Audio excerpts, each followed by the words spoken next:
Hello everybody and welcome. In this video I'm going to show you how to disconnect your headphones SONY XM6 from your Android device.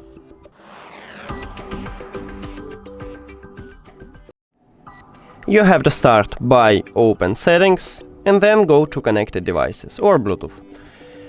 Now click the settings icon near to your headphones at the device list, and right here at the right side we have a button what called disconnect, but before I tap on it I will tell you the difference between disconnect and unpair.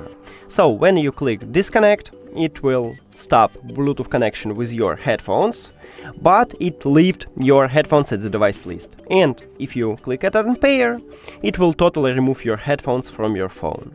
Now let's check it. So I tap at the disconnect, and if we return right here, as you can see, we stopped Bluetooth connection, but we still have it at the device list and we can reconnect it if you want to.